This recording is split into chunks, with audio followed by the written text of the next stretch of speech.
আমরা রক্ত দিয়েছি, আরো দিব, কিন্তু আমরা পিছাবো না।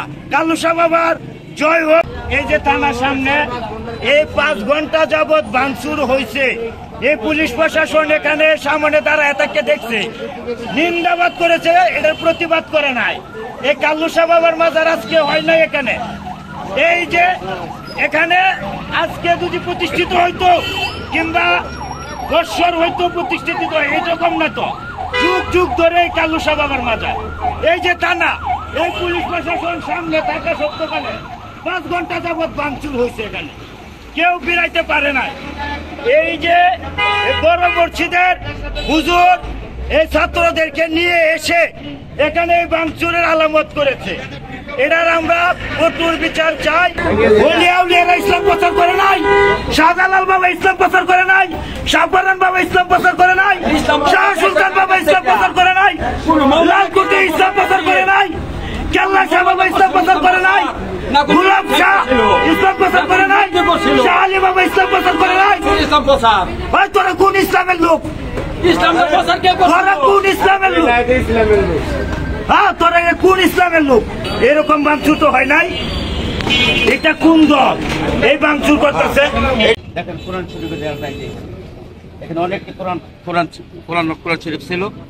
এখানে সকালবেলা আসা, সন্ধ্যার পর আসা কোরআন শরীফ পড়তো। ওইখানে একজন কোরআন শরীফগুলি পড়াইছে, আপনাদের মাধ্যম দেয় এই যে কোরআন শরীফগুলি পড়াইছে। আপনাদের মাধ্যম দেয় আমাদের একটাই প্রশ্ন, এই বড় মসজিদে তো কোরআনিত করা হয়, এই ক্ষেত্রে একটা লক্ষ লক্ষ হাফেজ আলেম বানিয়ে গেছে। অবশ্যই তাইলে তারা কোন কোরআন পরে হাফেজ আলেম হয়েছে, আর আমাদের এখানে কোন কোরআনটা ছিল তাদের পুরে হালতে হবে। শুধু তারা কোন ইসলামটা করে আর কি, কোরআন শরীফ পুরে এই পুরে ফেলা তারা, তাহলে তারা কোন কোরআনের হাফেজ তারা, আর আমরা এখানে কোন কোরআনটা পড়ছিলাম আপনাদের কাছে আমরা একটা বিচার দিলাম। 2-4 জন লোক থাকে, তারা কি করবো? শত শত লোকের কাছে, শত শত লোকের কাছে তো 2-4-5 জন 10 জন কিছু না। আমরা তাদের কাছে, তাদের সাথে আমাদের কোনো দ্বন্দ্ব নাই, তাদের সাথে আমাদের কোনো ঝগড়া নাই, তাদের সাথে আমাদের কোনোদিন কোনো মার্কেটিং কোনো কিছু আলোচনা নাই।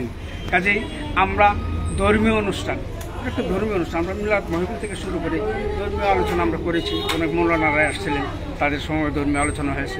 ধর্মীয় আলোচনা করে আমরা এই শুভাধ্যক্ষ পরিষদের তরফ থেকে আমরা একটা সামা কাওয়ালির এই আয়োজন করেছিলাম, যে বাৎসরিক অনুষ্ঠান, যেহেতু আমরা প্রতি বছর 180 বছর যাবত, প্রায় 200 বছর যাবত, প্রায় 200 বছর যাবত আমরা করে সারা বাংলাদেশে এরকমভাবে হইতেছে।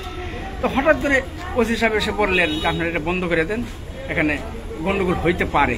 আমরা সাথে সাথে বন্ধ করে দিয়েছি।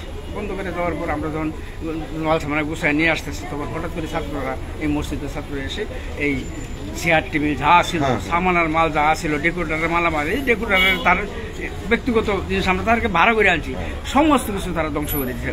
রাত্রে 3টার দিকে হঠাৎ করে মাদ্রাসার ছাত্ররা প্রায় 500-600 ছাত্র একত্রিত হয়ে এসে শুধু হাতে করে নাই, আপনারা চিত্র তোলেন, এটা একটা হাত দ্বারা করে নাই, এই বড় বড় অস্ত্র দ্বারা এটা করেছে। বিশাল আলমারি ছিল, এনে কয়েকটা আলমারি ছিল, আলমারিতে অনেক মালামাল ছিল, আমাদের ডেক্সি বাতিল ছিল খুব বড় বড়, যেটা উপরে ছিল সমস্ত কিছু লুটপাট করে নিয়ে গেছে। আলমারিটি ভাঙিয়ে নিয়ে গেছে, কেস বাক্সটা এই স্টিলের এটা, এই যে দেখেন রাস্তায় পালায় রাখছে, ওইদিকে রাস্তায় পালায় রাখছে।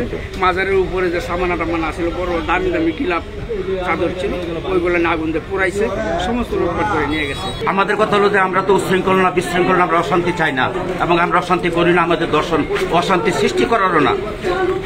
এই কাজটা যাদের ইন্ধনে, যাদের মদতে, যারা দাঁড়িয়ে থেকে এই কচি কচি ছোট ছেলেদেরকে দিয়ে আজকে এই কাজটা করিয়েছে, এদেরকে ধরে আইনের আওতায় আনা হোক।